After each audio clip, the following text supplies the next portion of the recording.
വളരെ ബോൾഡായ college union chairperson ഇങ്ങനെ വിറയ്ക്കാനും വേർക്കാനും ഒന്നും പാടില്ലല്ലോ. എന്ത് പറ്റി?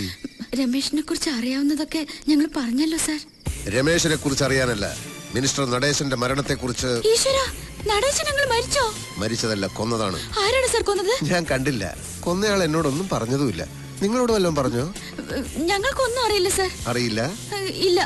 ദുർഗ സാർ. ഹമീദേ,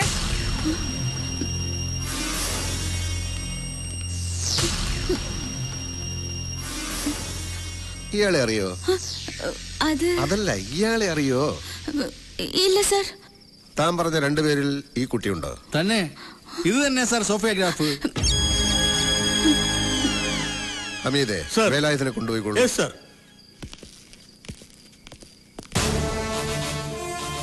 ഇനിയിപ്പൊ സാനിയ മിർസ കൂടി എവിടെ ഉണ്ടെന്ന് അറിഞ്ഞാ മതി. എവിടെ ഉണ്ടെന്ന് പറയൂ. കുളിക്കാണോ അല്ല കുളിക്കും പോലെ കളിക്കാണോ? സഞ്ചരിച്ച വണ്ടി സ്കൂട്ടി പെപ്പ്. ചെന്നു, നിമിഷ നേരം കൊണ്ട് ചെയ്യേണ്ടത് ചെയ്തു, പറന്നിങ്ങ് പോന്നു. ഇല്ല സാർ, ഞങ്ങളവിടെ ചെന്നപ്പോ മിനിസ്റ്റർ രക്തത്തിൽ കുളിച്ച് മരിച്ചു കിടക്കായിരുന്നു. അപ്പൊ അവിടെ പോയിരുന്നു. ദുർഗ സാർ, സാനിയ മിർസയോട് ബാത്റൂം തുറക്കാൻ പറയൂ. കുട്ടി, വാതിൽ തുറക്കൂ. Open the door. ദർവാസ ഖോലോ. ബഹുഭാഷ വേണ്ട, മലയാളത്തിൽ പറഞ്ഞാ മതി. കതക് തുറക്കാനാ പറഞ്ഞേ. ലേഖേ, ആരാത്? കമ്മീഷണർ കർത്ത സാറാണ്. നീ വാതിൽ തുറക്ക്. അയ്യോ, ഞാൻ കുളിക്കുവാ. ഒരുപാട് കുളിച്ചാ പനി പിടിക്കും. വാതിൽ തുറക്കു കൂട്ടി. സാറ് പറഞ്ഞത് കേട്ടില്ലേ? കതക് തുറക്കാൻ. തുറക്കാനാ പറഞ്ഞത്. തുറക്കാ. അയ്യോ,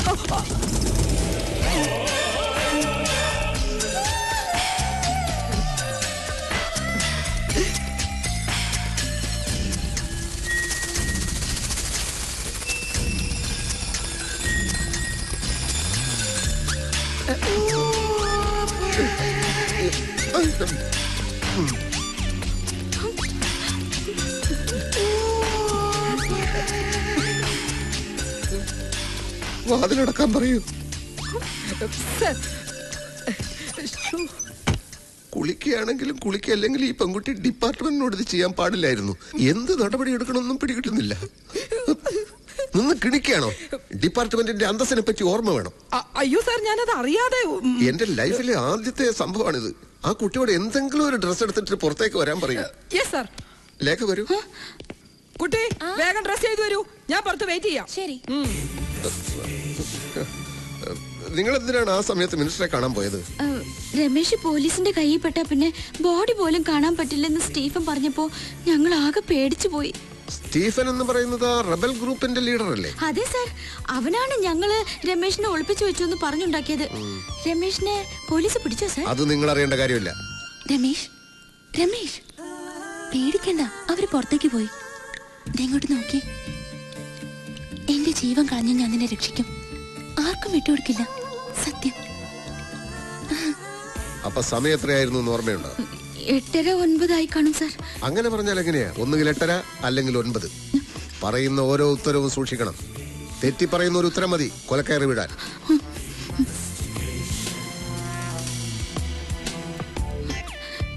എനിക്ക് കൃത്യമായി ഓർമ്മയില്ല സാർ. ഇന്ന് ഈ രാത്രിയിൽ സംഭവിച്ചൊരു കാര്യം ഏതാനും മണിക്കൂറുകൾക്കകം മറന്നുപോയി എന്ന് പറഞ്ഞാൽ ഞാനത് വിശ്വസിക്കണം അല്ലേ? സാർ, ലേഖ മുറിയിലിരുന്നോളൂ. ശരി സാർ. ഞാൻ വിളിപ്പിക്കാം. ജോലി ഇരിക്കൂ. വരൂ കുട്ടി. കുളിക്കുമ്പോ കഥ തുറക്കാൻ പറഞ്ഞാൽ ഇങ്ങനെയാണോ ചെയ്യുന്നത്? അതും ബാച്ചലറായ എന്റെ മുമ്പില്. സോറി സാർ, പെട്ടെന്ന് എന്താ ചെയ്യേണ്ടെന്ന് അറിയാതെ ഞാൻ പേടിച്ചു പോയി. എന്തിനാ പേടിച്ചത്? അത് പേടിക്കണ്ട. ഞാൻ ചോദിക്കുന്ന ചോദ്യങ്ങൾക്ക് സത്യസന്ധമായി മറുപടി പറയണം. പറയാം സാർ.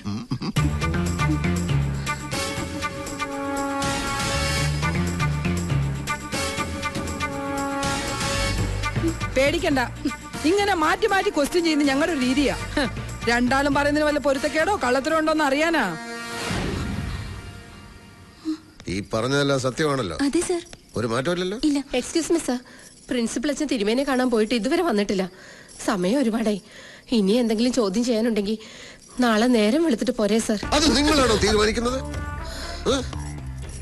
ഇവരെ കസ്റ്റഡിയിൽ എടുക്കാനാണ് ഞാൻ വന്നത്. അയ്യോ സാർ, പ്രിൻസിപ്പൽ അച്ഛൻ വന്നിട്ട് ഇവരെവിടെ വേണമെങ്കിലും കൊണ്ടുവരാം സാർ. ദേവി ഇത് ഈ രാത്രിയിൽ ഹോസ്റ്റലിൽ അന്തസ്സിന്റെ പ്രശ്നമാണ്. ഞങ്ങൾ ഇവിടം വിട്ട് എങ്ങോട്ടും പോവില്ല സാർ. ഓക്കെ, നാളെ ഞാൻ പറയുന്നിടത്ത് ഇവരെ കൊണ്ടുവന്നിരിക്കണം. ജർമ്മൻ ഷെപ്പേർഡ് പട്ടിയുടെ അവസ്ഥ അറിയാലോ. ദുർഗ, കമോൺ. സർ,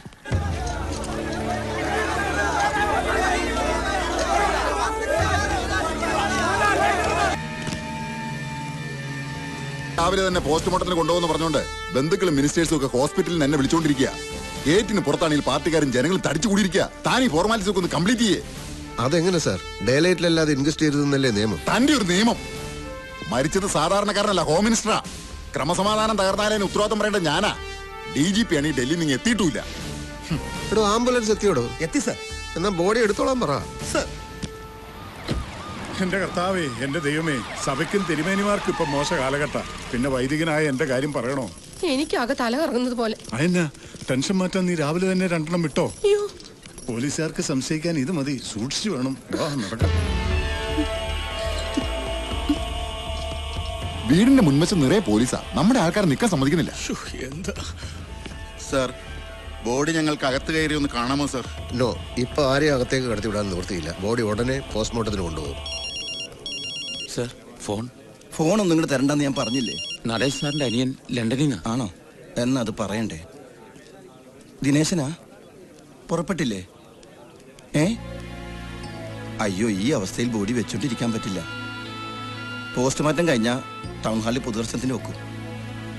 വൈകിട്ട് തൈക്കാട് ശ്മശാനത്തിൽ സംസ്കരിക്കും.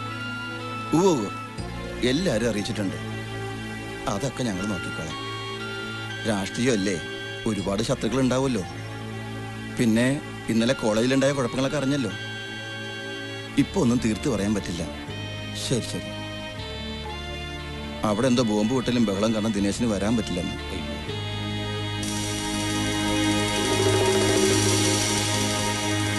വിഘ്നേശ്വരൻ, അയാൾ എന്തോടെ നായ മണക്കുന്നതിൽ കുനിഞ്ഞു കിടന്ന് മണപ്പിക്കുന്നത്? പോലീസ് നായയുടെ പണി കൂടി ഏറ്റെടുത്തിരിക്കുക. മേലധികാരി ആയിപ്പോയില്ലേ സാർ?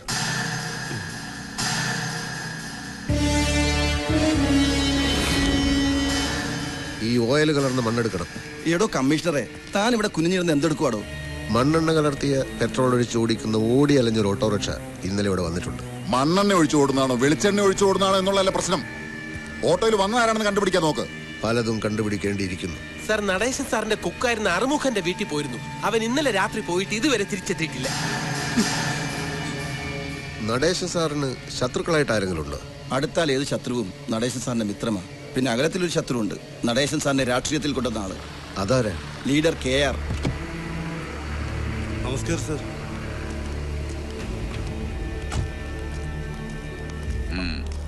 നമസ്കാരം സർ. എന്താ മേരി പയസേ, ഹോസ്റ്റലിലെ ഡിസിപ്ലിനൊക്കെ കളഞ്ഞു കുളിച്ചോ? പ്രിൻസിപ്പൾ അച്ഛൻ ഇവിടെ ഉണ്ടായിരുന്നോ? എന്താ അച്ഛോ ഇതൊക്കെ?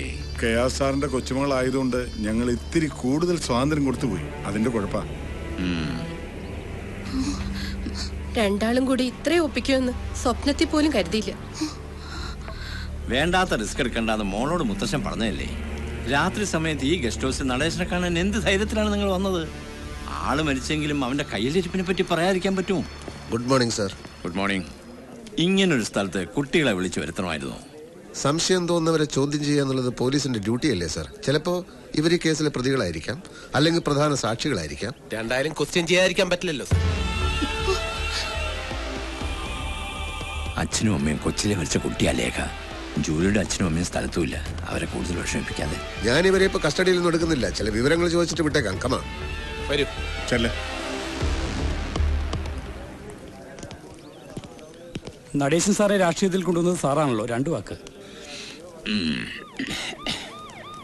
എന്റെ വിരൽത്തുമ്പിൽ തൂങ്ങിയാണ് അവൻ രാഷ്ട്രീയത്തിലേക്ക് വന്നത്. പിന്നീട് എന്നെ വിട്ടുപോയെങ്കിലും രാഷ്ട്രീയ രംഗത്ത് ഇത്രയും നല്ല സ്വഭാവമുള്ള വ്യക്തികൾ വളരെ കുറവാണ്. എനിക്ക് എന്റെ ഒരു മകൻ നഷ്ടപ്പെട്ടതുപോലെയാണ്. എനിക്കൊന്നും അറിയണ്ട. എന്റെ മോനെ ഞാൻ ഇവിടെ കണ്ടിട്ടാ പോയത്. അവൻ എവിടെ പോയി? അവനില്ലാതെ ഒരു നിമിഷം പോലും എനിക്ക് ജീവിക്കാൻ പറ്റില്ല. അമ്മച്ചിയുടെ സെന്റിമെന്റ്സ് കലക്കുന്നുണ്ടല്ലോടാ.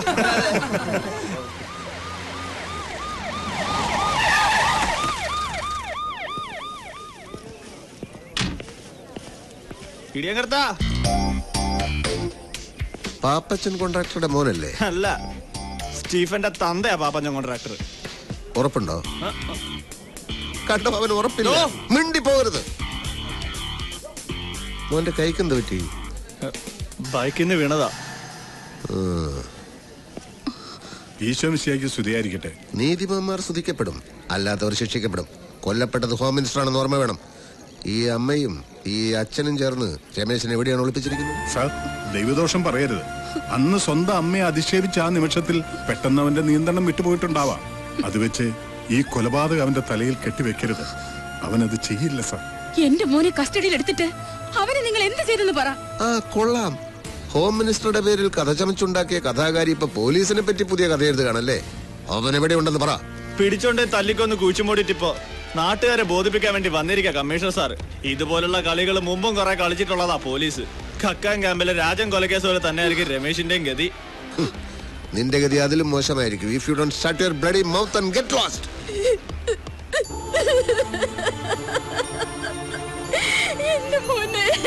നന്ദിനി, എന്താ ഇത്?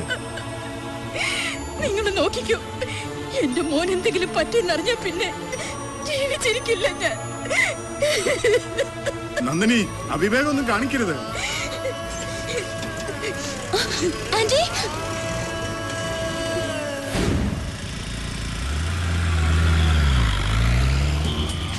മേരി മാഡത്തിന്റെ മുമ്പിൽ കൂടി ഹോസ്റ്റലിൽ നിന്ന് ഇറങ്ങിയപ്പോ എന്റെ ശ്വാസം നിന്ന പോലെ ആയിപ്പോയി. ജസ്റ്റ് എസ്കേപ്പാ. ഈശ്വരൻ കാത്തു. പറഞ്ഞ ഒക്കെ തന്റെ അമ്മ ഓർത്തിട്ടാ. തന്നെ കണ്ടില്ലെങ്കിൽ ചത്തുകളയൊന്ന് പറഞ്ഞു എന്ന് അറിഞ്ഞതുകൊണ്ടാ ഞാൻ ഈ റിസ്ക് എടുത്തത്. അമ്മ എന്തെങ്കിലും കടുങ്ക ചെയ്യുന്ന എന്റെ പേടി. താൻ ടെൻഷൻ അടിക്കാതിരിക്കടോ, ഒന്നും ഉണ്ടാവില്ല.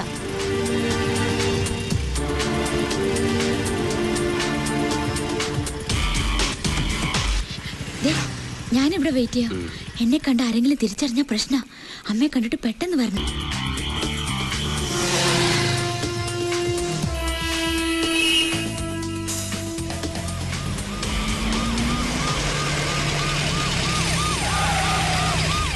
ഹലോ, പേടിക്കണ്ട. I M CI Vignesh. ഇവിടെ വരുന്നവരെയും പോകുന്നവരെയും നിരീക്ഷിക്കാൻ വേണ്ടി ഞങ്ങൾ ഈ പരിസരത്ത് പോലീസിനെ ഏർപ്പാടാക്കിയിട്ടുണ്ട്. ഒന്ന് ചെക്ക് ചെയ്യാൻ വേണ്ടി ഇറങ്ങിയതാ. കുട്ടിയതാ.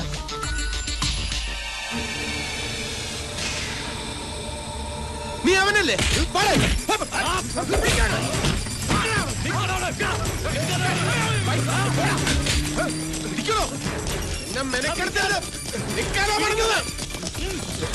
വേഗം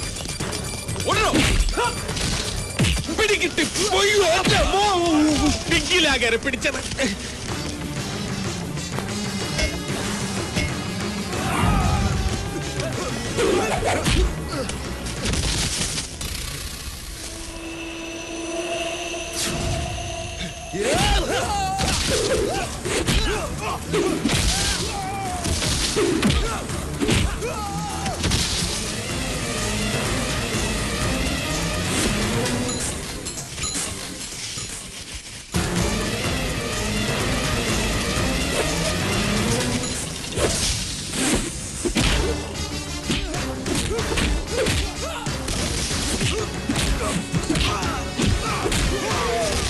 എന്താണോ നോക്കിയിരിക്കുന്നത്? പോയി തൂക്കിയെടുത്തോണ്ട് വേണം. ഞാൻ തന്നെ വേണോ? പിന്നല്ലാതെ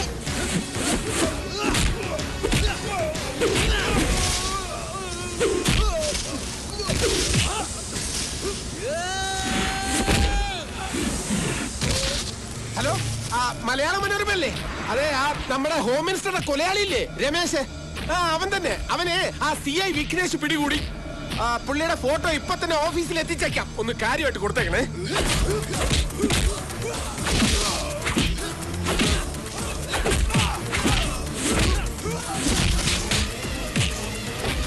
ഹലോ, മാതൃഭൂമി.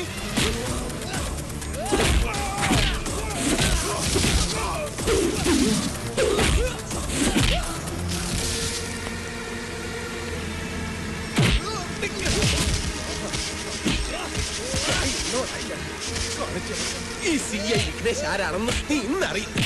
പിടിച്ചോ അവരെ. ആ സ്റ്റുഡിയോയിൽ വിളിച്ച് ഫോട്ടോഗ്രാഫറെ വരാൻ പറ.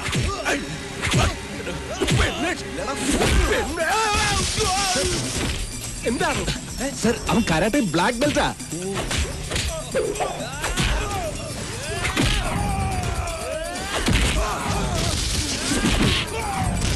എന്താണോ ഇത്? പോലീസ്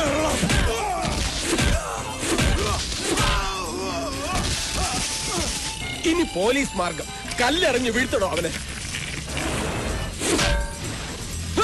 ചറ പറ എറിയണോ?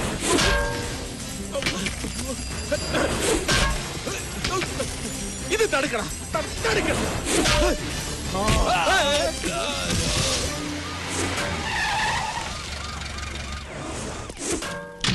കുത്തി ഇറങ്ങി